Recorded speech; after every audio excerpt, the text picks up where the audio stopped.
ईशाय नमः। श्री सरस्वत्यै नमः। श्री गुरुचरणकमलेभ्यो नमः। वक्रतुंड महाकाय सूर्यकोटि समप्रभ निर्विघ्नं कुरु मे देव सर्वकार्येषु सर्वदा। या कुन्देन्दुतुषारहारधवला या शुभ्रवस्त्रामृता या वीणावरदण्डमण्डितकरा या श्वेतपद्मासना या ब्रह्माच्युतशङ्करः प्रभृतिभिर्देवैः सदा वन्दिता सा मां पातु सरस्वती भगवती निःशेषजाड्यापहा। ब्रह्मानन्दं परमसुखदं केवलं ज्ञानमूर्तिं द्वन्द्वातीतं गगनसदृशं तत्त्वमस्यादिलक्ष्यम् एकं नित्यं विमलमचलं सर्वधी साक्षिभूतं भावातीतं त्रिगुणरहितं सद्गुरुं तन्नमामि। व्यासाय विष्णुरूपाय व्यासरूपाय विष्णवे नमो वै ब्रह्मणिधये वासिष्ठाय नमो नमः। निजानन्दरूपी जरिहे समाधी जनांची निवारी पर्याधिव्याधी शिवब्रह्म विष्णू स्वरूपात्मकारा नमस्कार माझा सद्गुरु बाळकृष्ण प्रभूला। अजं रुक्मिणी प्राणसञ्जीवनन्तं परं धाम कैवल्यमेकं तुरीयं प्रसन्नं प्रपन्नार्तिहदेव देवं परब्रह्मलिङ्गं भजे पाण्डुरङ्गम्। ध्येयं सदा परिभवग्नमभीष्टदोहम् तीर्थास्पदं शिवविरिञ्चिनुतं शरण्यं भृत्यार्तिहं प्रणतपालभवाब्धिपोतं वन्दे महापुरुषते चरणारविन्दम्। नारायण विधि आदिनाथ बाळकृष्ण जय सद्गुरुनाथ श्रोता वक्ता श्री पांडुरंग हरी वासुदेव हरी। पंढरीचे जारे आल्यानो संसारा दिनांचा सोयरा पांडुरंगा वाट पाहे उभा भेटीची आवडी कृपाळू तातडी उतावेळ मागील परिहार पुढेना दिशेन जालिया दर्शन एक वेळा तुका म्हणे नेली आणिकांचे हाती बैसला तो चित्ती निवडेना वाट पाहे उभा भेटीची आवडी कृपाळू तातडी उतावेळ। श्री हरिशरणम। आजचा परमपवित्र मुहूर्त परमपवित्र तिथी आणि हजारो वारकऱ्यांसाठी अमृताचा सोनियाचा दिवस म्हणजे आजची एकादशी। का? कारण आजच्या तिथीला लाखो वारकऱ्यांना लाखो साधकांना लाखो भक्तांना आपल्या आराध्याचं दर्शन हे त्याच्या गावी जाऊन होणार आहे। साधक गेले म्हणून देव दिसला। कुठं गेले? घरदार सोडलं, प्रपंच सोडलं, गृहकर्मदारा सारं काही काळापुरतं सोडलं आणि सकल संसारिक प्रापंचिक सुखसुविधांचा त्याग करून देवाच्या दिशेनं वाटचाल आरंभ करून दिली आणि देवाच्या गावी जाऊन पोहोचले म्हणून त्यांना देव दिसला। देव दिसतो आहे आणि देव दिसणार, दिसत राहा। देव कधी दिसतो? ज्या वेळेला त्याग होतो. कशाचा त्याग होतो? मनामध्ये असलेल्या वासनेचा, मनामध्ये असलेल्या कामनेचा, मनामध्ये असलेल्या इच्छेचा आणि मनामध्ये प्रपंचाबद्दल जी आसक्ती निर्माण झालेली आहे, ती आसक्ती ज्या वेळेला स्वाभाविकरित्या त्यागली जाते आणि केवळ त्यागली जाते असं नाही, तर मनाची धाव, चित्ताची धाव ज्या वेळेला भगवंताच्या दिशेनं लागणं आरंभ होऊन जाते, त्यावेळेला भगवंताचं दर्शन हे साधकाला, भक्ताला, जो वारी करतो अशा वारकऱ्यांना होत असतं. आणि अशीच ही आजची तिथी आहे, अतिशय परमपवित्र तिथी. कारण आज एका भक्ताला त्याच्या भगवंताची भेट होणार आहे, एका लेकराला त्याच्या आईची भेट होणार आहे, एका साधकाला त्याच्या सद्गुरूंची भेट होणार आहे आणि एका दीन पतित अनाथ जीवाला त्याच्या आश्रयाची भेट होणार आहे. आणि असे हे साधक, असे हे भक्त की जे दरवर्षी भगवंतांच्या भेटीसाठी जातात. मनामध्ये काय इच्छा असते? मला घर प्राप्त व्हावं, मला शेती प्राप्त व्हावी, मला धन धान्य कपडा लत्ता प्राप्त व्हावा, अशी इच्छा असते का वारकऱ्याच्या मनामध्ये? असते का? वारकरी आहात ना? मग देवाकडे कशासाठी जातात? धन मागण्यासाठी, धान्य मागण्यासाठी, कपडा लत्ता, वैभव मागण्यासाठी जातात. काही ठिकाणावरून उत्तर असं प्राप्त होईल की हो, हे मागण्यासाठी सुद्धा जातात. आणि यामध्ये काही चुकीचं नाही, मागावं, कारण देणारा तोच आहे. लेकरांनी जर आईला मागितलं नाही तर कुणाला मागावं? आईच तर लेकराची भूक भागवणारी आहे ना, म्हणून आईला मागावं. त्यामध्ये वावगं काही नाही, त्यामध्ये दोष नाही. पण फक्त मागण्यासाठीच जावं का, हा सुद्धा प्रश्न आहे. कधी कधी तो कसा आहे, त्याला काय वाटतं? जो मला आतापर्यंत सारं काही पुरवत आला, त्याच्या मनामध्ये काहीतरी माझ्याबद्दल अपेक्षा असेल की नाही, हे सुद्धा जाणून घ्यावं. आणि कधी कधी हे जाणून घेण्यासाठी, केवळ त्याला पाहण्यासाठी, त्याला भेटण्यासाठी सुद्धा देवाकडे जायला पाहिजे. मग देवाकडे जायचं म्हणजे कुठे जायचं? तो जिथं राहतो तिथे जायचं. मग देव कुठे राहतो? देव कुठे राहतो? एक उत्तर आहे, देव मंदिरात राहतो. आणि अद्वैताच्या दृष्टीनं पाहिलं किंवा वेदांताच्या दृष्टीनं पाहिलं तर देव या सृष्टीमध्ये, चराचरामध्ये व्याप्त आहे. पण या प्रसंगाला अनुसरून देव कुठे राहतो? देव मंदिरामध्ये राहतो. मग देवाचं मंदिर कुठे? प्रत्येक गावामध्ये आहे. पण त्यातल्या त्यात जो स्वयंभू आहे, जो साक्षात प्रकट झालेला आहे, असा कुठे आहे देव? तर याला उत्तर आहे, एक पंढरपुरामध्ये आहे, एक काशीमध्ये आहे, एक अयोध्येमध्ये आहे, एक मथुरेमध्ये आहे. ज्या ठिकाणावरती देवाला बोलवायची गरज भासली त्यावेळेला देव स्वतःहून आले. त्या ठिकाणावरती कुणी भगवंताची मूर्ती स्वतःहून स्थापित केली नाही, भगवंत आले. आणि असं भूवैकुंठ असं स्थान म्हणजे तुमच्या माझ्यासाठी पंढरपूर क्षेत्र आहे की जिथं भगवंत तुमच्या माझ्यासाठी आले, आपल्यामध्ये येऊन स्थिर झाले आणि आपल्यावरती गेल्या 28 युगापासून कृपा करत आहे, वरदान देत आहे, आशीर्वाद देत आहे. असे भगवंत पंढरपुरामध्ये आलेले आहे. आणि म्हणून ज्यांना ज्यांना भगवंतांना भेटण्याची इच्छा होते असे साधक दरवर्षी भगवंतांची भेट घेण्यासाठी सारेजण एकत्रितरित्या भगवंताचं नाम गायन करत करत एकटे जातात का? नाही, संतांना सोबत घेऊन जातात, संतांच्या सोबत जातात.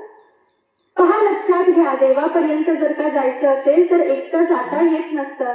त्याच्यासाठी सोबत साधू पाहिजे, त्याच्यासाठी सोबत संत पाहिजे, त्याच्यासाठी सोबत सद्गुरू पाहिजे. ज्ञानोबा राय तुम्हाला मला भगवंतापर्यंत घेऊन जाणारे आहेत.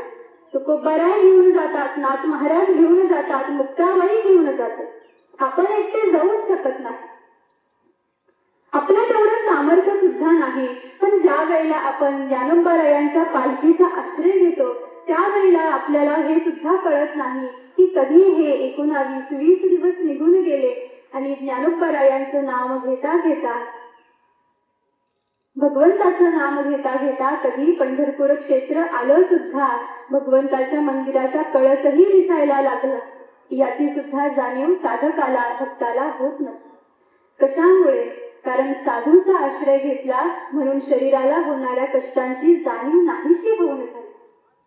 ती नाहीशी करणारी जाणीव ही साधूने केलेली आहे, ही ज्ञानोबारायांनी केलेली आहे, तुकोबारायांनी केलेली आहे. म्हणून देवाकडे जावं. पंढरीची जारे आल्यानो संसारा, देवाकडे जावं. नाही पंढरपुरामध्ये जाता आलं हरकत नाही, मंदिरामध्ये जावं. गावामध्ये मंदिर आहे, त्या ठिकाणावरती जावं. कशासाठी जावं? एक उत्तर, स्वतःच्या प्रयत्नाने काही प्राप्त होत नसेल तर देवाकडे मागावं. म्हणून मागण्यासाठी सुद्धा जावं. आणि नुसतंच मागण्यासाठी जावं असं नाही, तर कधी कधी धन्यवाद देण्यासाठी सुद्धा जावे. त्याला पाहण्यासाठी जावं, त्याचं दर्शन घेण्यासाठी जावं.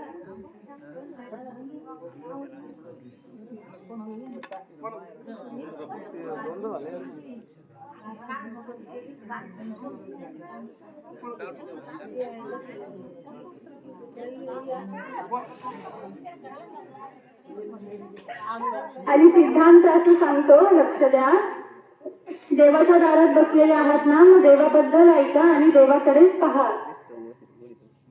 सिद्धांत असं सांगतो, ज्या वेळेला तुम्ही निस्वार्थ भावनेनं भगवंताचं दर्शन घेण्यासाठी जाऊ त्यावेळेला मनामध्ये असलेली इच्छा जरी आपण भगवंताजवळ व्यक्त केली नाही तरी सुद्धा तो सर्वांतर्यामी परमात्मा आपल्या सकल वासना, सकल इच्छा ज्या प्रापंचिक जरी असल्या त्या सुद्धा पूर्ण करतो. आणि याचं उदाहरण म्हणून एक भक्त या मृत्यू लोकामध्ये होऊन गेले द्वापार युगामध्ये, ज्यांचं नाव होतं भक्त श्रेष्ठ सुदामदेवजी महाराज, ज्यांचं चरित्र साऱ्या जणांना माहीत आहे, जे भगवंताचे सखे आहेत, प्रिय सखे आहेत. गुरुकुलामध्ये होते त्या वेळेपासून भगवंताची मैत्री झाली आणि वेदाध्ययन, शास्त्राध्ययन भगवंतासोबत पूर्ण केलेलं आहे. वेदाध्ययन पूर्ण झाल्यानंतर भगवंत तर मथुरेला निघून गेले. सुदामदेवजी महाराज सुद्धा आपल्या गावी निघून आले आणि सद्गुरूंनी जे वचन दिलेलं होतं, सद्गुरूंना जे वचन दिलेलं होतं की मी जीवनभर अयाचित नावाच्या व्रताचं पालन करेल, अर्थात मी कुणाकडेही काहीही मागणार नाही. आणि सद्गुरूंना हे वचन दिलेलं होतं, त्या वचनाची पूर्ती करण्यासाठी जीवनभर आपलं व्रत सांभाळलेलं आहे आणि गृहस्थाश्रमाचा स्वीकार केला आणि आनंदाने गृहस्थाश्रम करत असताना परमार्थ साधना सुद्धा करत आहे. सुदामदेवजी महाराजांना एक धर्मपत्नी प्राप्त झाली, जिचं नाव सुशीला आई साहेब असं होतं. जन्माने ब्राह्मण आहे. कर्म करायचे. मनात गावामध्ये ज्या ज्या वेळेला यज्ञ करण्यासाठी बोलावलं जायचं त्या त्या वेळेला भगवंताची सेवा म्हणून आपलं वडिलोपार्जित आलेलं कर्म संपन्न करायचे आणि कुणाकडेही कशाचीही याचना करत नव्हते. कुणी मागतच नव्हतं, त्यामुळे कुणी देतही नव्हतं. आणि अशा पद्धतीनं सुदामदेवजी महाराजांच्या घरामध्ये 18 दारिद्र्य निर्माण झालेलं आहे. घरामध्ये अन्न नाही, लेकराला धर्मपत्नीला परिधान करण्यासाठी वस्त्र सुद्धा नाही, परंतु तरी सुद्धा सुदामदेवजी महाराजांनी ना भगवंताकडे मागितलं ना माणसांकडे मागितलं, कुणालाच काही मागितलं नाही. पाहता पाहता घरामध्ये काहीच नाही, परंतु धर्मपत्नीला संसार करायचा होता, लेकराचा सांभाळ करायचा होता. आणि एक दिवस सुदामदेवजी महाराजांजवळ जे ध्यान करण्यासाठी विराजमान झालेले होते त्यांच्या जवळ सुशीला आई साहेब येऊन पोहोचल्या आणि विनंती केली. म्हटले, पहा, मला माहित आहे की तुम्ही तुमच्या सद्गुरूंना वचन दिलेलं आहे की मी जीवनभर कुणाकडे काहीही मागणार नाही, पण मला असं वाटतं की तुम्ही एक वेळेला गोपालकृष्णांची भेट घेण्यासाठी जा. तुम्ही सांगितलेलं होतं की द्वारकेचा राजा गोपालकृष्ण हा तुमचा जिवलग सखा आहे माझ्याकडे जाऊन काही मागू नका, त्यांना काही बोलू नका, फक्त एकदा त्यांची भेट घ्या अशी माझी इच्छा आहे. प्रथमतः सुदामदेवांनी नकार दिला, पण असं वाटलं की जणू काही माझा कृष्ण मला बोलावतो. म्हटले काही हरकत नाही सुशीला, मी द्वारकेमध्ये जाईल आणि माझ्या सख्याची, माझ्या मित्राची भेट घेईल. आणि म्हणून एक दिवस सुदामदेवजी महाराज आपल्या घराच्या बाहेर पडले. पायामध्ये पायतन नाही, मस्तकावरती शिरस्त्राण नाही, एक वस्त्र गेल्या अनेक दिवसांपासून अंगावरती परिधान केलेला. आपले पतिराज निघालेले आहेत. सुशीला आईसाहेब विचार करतात की भगवंतांची भेट घेण्यासाठी निघालेले आहेत, असं रिकाम्या हाताने जाता कामा नये. म्हणून गावामध्ये आल्या एका आजीला विनंती केली. त्या आजीनं मूठभर साळ दिली. ते साळीचे दाणे आपल्या हातामध्ये घेतले आणि सुदामदेवजी महाराजांच्या हातामध्ये ते गाठोडं दिले. सुदामदेवजी महाराज निघालेले आहेत. आकाशामध्ये सूर्य तापलेला आहे, जमीन तापलेली आहे, परंतु या कोणत्याही गोष्टीचं भान सुदामदेवजी महाराजांना नाही. आणि अखंड मुखामधून कृष्ण कृष्ण जय, कृष्ण कृष्ण जय, कृष्ण कृष्ण जय हे नाम बाहेर पडत आहे. आणि भगवंताच्या नामाचा आश्रय घेत घेत घराबाहेर पडलेले सुदामदेवजी महाराज अनेक दिवसानंतर द्वारकेमध्ये जाऊन पोहोचले. गोपालकृष्णांचा राजवाड्याचा पत्ता विचारला. शोध घेता घेता राजमहाला बाहेर येऊन पोहोचले. द्वारपालांनी अडवलं. सुदामदेवजी महाराजांनी सांगितलं, म्हटले मी जो तुमचा राजा आहे ना त्याचा मित्र आहे, माझं नाव सुदामा असं. तुम्ही तुमच्या राजाला जाऊन सांगा, म्हटले सुदामा भेटण्यासाठी आलेला आहे. द्वारपाल आतमध्ये आले. गोपालकृष्णांना सांगितलं, म्हटले भगवंता, महाद्वारावरती कुणीतरी याचक भिकारी आलेला आहे आणि तो स्वतःला तुमचा मित्र म्हणून घेतो आहे, भक्त म्हणून घेतो आहे. भगवंतांनी विचारलं, म्हटले नाव काय आहे त्याचं? द्वारपालाने सांगितलं, म्हटले त्यानं स्वतःचं नाव सुदामा असं सांगितलेलं आहे. आणि सुदामा नाव ऐकल्याबरोबर राजसिंहासनावरती जे विराजमान झालेले होते गोपालकृष्ण एका क्षणामध्ये उठून उभे राहिले आणि धावत धावत राजमहालाच्या दिशेने निघालेले आहेत.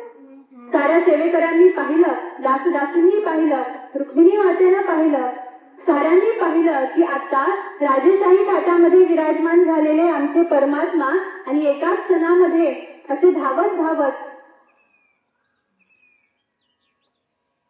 राजद्वारापर्यंत जात आहे. कोण आलेला आहे? उत्सुकता मनामध्ये निर्माण झाली आणि भगवंताच्या पाठीमागे सारेजण धावायला लागले. पाहतात महाद्वारावरती माझा सुदामा माझी भेट घेण्यासाठी उभा राहिलेला आहे. सुदामदेवांना पाहिलं आणि कोणताही विचार न करता एका क्षणामध्ये भगवंतांनी सुदामदेवांना आपल्या दोन्ही हाताने उचललं आणि आतमध्ये घेऊन यायला लागले. ज्या आसनावरती आता काही क्षण अगोदर गोपालकृष्ण विराजमान झालेले होते त्या आसनावरती सुदामदेवजी महाराजांना विराजमान केलं आणि सुदामदेवजी महाराजांच्या चरणाजवळ गोपालकृष्ण विराजमान झालेले आहेत. सुदामदेवांची पाद्यपूजा संपन्न केली. सुदामदेवांसोबत आता प्रसाद घेण्यासाठी गोपालकृष्ण विराजमान झालेले आहेत. बालपणाचे सखे आहेत, मित्र आहेत. त्यामुळे अनेकानेक गोष्टी, अनेकानेक गप्पा दोघांमध्ये सुरू झाल्या. ज्या वेळेला भगवंतांनी सुदामाचा तो व्यवहार पाहिला, सुदामाचे वस्त्र पाहिले, त्यावेळेला लक्षात आलं की सद्गुरूंना दिलेलं वचन पूर्ण करण्यासाठी माझा सुदामा आता या अवस्थेमध्ये येऊन पोहोचलेला. गोपालकृष्णांनी स्वतःचे राजवस्त्र सुदामदेवजी महाराजांना परिधान करण्यासाठी दिली. मंचकावरती गोपालकृष्णांच्या मंचकावरती सुदामदेव विराजमान झालेले आहेत आणि सुदामदेवांच्या चरणाजवळ गोपालकृष्ण विराजमान झालेले आहेत. फलाहार झाला, प्रसाद घेऊन झाला आणि पाहता पाहता गप्पा सुद्धा संपन्न झालेल्या आहेत. आणि आता सुदामदेवांना इच्छा झाली आपल्या घरी जाण्याची.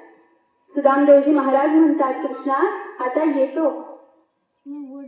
सुदामदेवजी महाराज निघाले, पण भगवंतांना असं वाटत होतं की माझ्या भक्ताने माझ्याकडे काहीतरी मागावं. मला माहित आहे माझा सुदामा कधीच माझ्याकडे काहीही मागणार नाही. भगवंतांना राहवलं नाही आणि भगवंतांनी प्रश्न केला, म्हटले सुदामा तुला काही मागायचं आहे का? कशासाठी इथं आलास? त्यावेळेला सुदामदेवजी महाराजांना हसू आलं आणि सुदामदेवजी महाराज म्हणतात, का रे कृष्णा, तुला असं वाटतं का की तू द्वारकेचा राजा झाला म्हणजे श्रीमंत झालेला आहे, ऐश्वर्याने युक्त झालेला आहे, संपन्न झालेला आहे, आणि तुझा हा असा गरीब भक्त साधक तुझ्यापर्यंत आला तर काहीतरी मागण्यासाठीच आला असेल का? मला काही लागत नाही. तू जसा वैभव संपन्न आहे ना, तसा तुझा भक्त सुद्धा वैभव संपन्न आहे, ऐश्वर्य संपन्न आहे. मला काहीही नको कृष्णा, मी जातो. भगवंतांची भेट घेतली, दर्शन घेतलं आणि सुदामदेवजी महाराज वाटचाल करता करता करता करता परत आपल्या गावी येऊन पोहोचले. गावामध्ये तर आले, पण चित्र जरासं बदललेलं दिसलं. गावामध्ये प्रवेश केल्याबरोबर लक्षात आलं की माझ्या घराकडे जाणारी जी वाट आहे ती वाट आता साधी राहिली नाही, तर तो राजमार्ग झाला. गावामध्ये प्रवेश केला तर लक्षात आलं सुवर्णाचं गाव तयार झालेलं आहे. गाव सोनियाचा दिसला. सुवर्णाचं गाव प्राप्त झालं. आतमध्ये प्रवेश केला तर साधी वाट नाही, राजमार्ग आहे. आणि समोरून सुदामदेवांची धर्मपत्नी सालंकृत परिधान करून ऐश्वर्याने संपन्न होऊन जणू काही एखाद्या वैभव संपन्न राजाची राणी आहे अशा थाटामध्ये सुशीलाई साहेबांना आलेलं पाहिलं, आपल्या लेकराला पाहिलं आणि लक्षात आलं की मला जे काही प्राप्त झालेलं आहे ना ते कुणी दिलं? माझ्या कृष्णाने दिलं, माझ्या भगवंताने दिलं. मग प्रश्न मनामध्ये उपस्थित झाला, माझ्या देवाला तर मी काहीच मागितलं नाही, मग तरी सुद्धा माझ्या भगवंतांनी मला दिलं. या गोष्टीचं आश्चर्य वाटलं आणि लक्षात आलं की माझ्या भगवंताची माझ्यावरती किती कृपा आहे. मी काहीच मागितलं नाही त्याला. कधीच कोणत्या गोष्टीनं कधीच कोणत्या गोष्टीची तक्रार केली नाही, आपलं दुःख सांगितलं नाही आणि काहीच सांगितलेलं नसताना सुद्धा माझ्या भगवंतांनी मला दिलं. आणि त्या ठिकाणावरती तुम्हाला मला लक्षात येतं की देवाकडे तुम्ही मी काहीच का मागू नये. का मागू नये? पहा, लक्षात घ्या, सुदामदेवांनी जर का सांगितलं असतं, म्हटले कृष्णा घरामध्ये अन्न नाही, वस्त्र नाही, मला अन्नाची गरज आहे, वस्त्राची गरज आहे, कपडा लत्ता धनधान्याची आवश्यकता आहे, तू दे. भगवंतांनी दिला असतं. भगवंतांनी केवळ वस्त्र दिलं असतं, केवळ अन्न दिलं असतं, केवळ धान्य दिलं असतं, घरदार मोठं दिलं असतं. पण सुदामदेवांनी काहीच मागितलं नसल्याचा परिणाम असा झाला, गाव सोनियाचा दिसला. सोन्याच्या नगरीचं दान भगवंतांनी केलं. म्हणून पहा, केवळ मागू नये. सुदामदेवांनी मागितलं नाही, त्याचा परिणाम एवढं वैभव सुद्धा सुदामदेवांना प्राप्त झालेला आहे. म्हणून तुम्हाला मला एक सूत्र या ठिकाणावरती लक्षात घ्यायचं आहे की देवाच्या दर्शनाला जात असताना त्याच्याकडे काही मागू नये. आपल्या मनामध्ये जे आहे, जे दुःख आहे ना, त्याची सर्वप्रथम जाणीव ती देवालाच होते. कारण आपल्या हृदयामध्ये तो स्थित झालेला आहे. एक वेळ आपण त्याला आपल्या मुखाने काहीही नाही सांगितलं तरी चालतं, कारण त्याला सारं काही माहित आहे.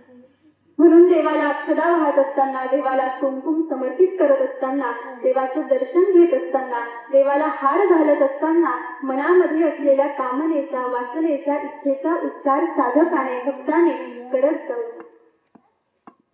देवापर्यंत न सांगता सुद्धा या गोष्टी जात असतात आणि त्याचाच परिणाम की सुदामदेवांना हे वैभव प्राप्त झाले. आणि हा एक सिद्धांत तुम्हाला मला सुदामदेवजी महाराजांच्या चरित्रामधून घ्यायचा आहे. तसं पाहिलं गेलं तर सुदामदेवजी महाराजांचं चरित्र हे सकल सिद्धांताच्या दृष्टीनं परिपूर्ण व्याप्त झालेलं आहे.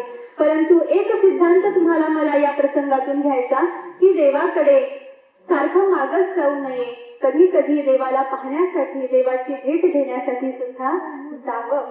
आणि असेच हे वारकरी जे गेल्या अनेक दिवसांपासून आपल्या संसाराचा त्याग करून केवळ देवाला पाहण्यासाठी गेलेले आहेत, देवाच्या मंदिराच्या कळसाचं दर्शन घेण्यासाठी गेलेले आहेत, देवाच्या मुखाचं दर्शन घेण्यासाठी गेलेले आहेत आणि म्हणून आपल्यापेक्षा ते अनंत पटीनं श्रीमंत आहेत.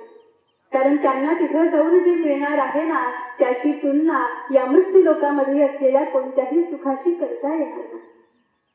पण नाही, तुम्हाला मला तिथपर्यंत जाणं शक्य झालं, हरकत नाही. जे काही झालं ते देवाची इच्छा.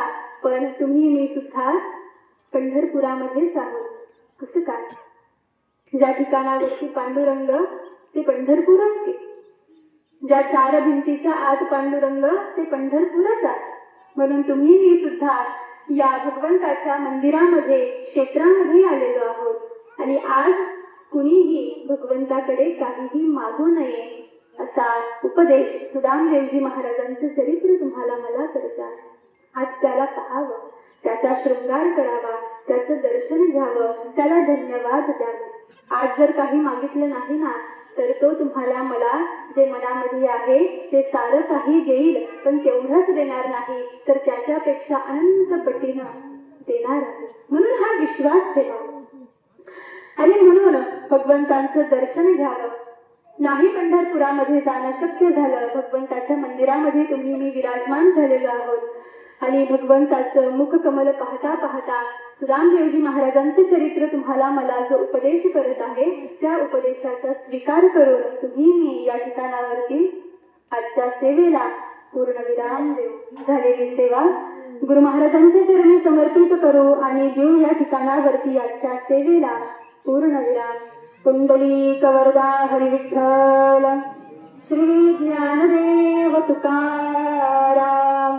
पंढरीनाथ भगवान की. माऊली ज्ञानेश्वर महाराज की.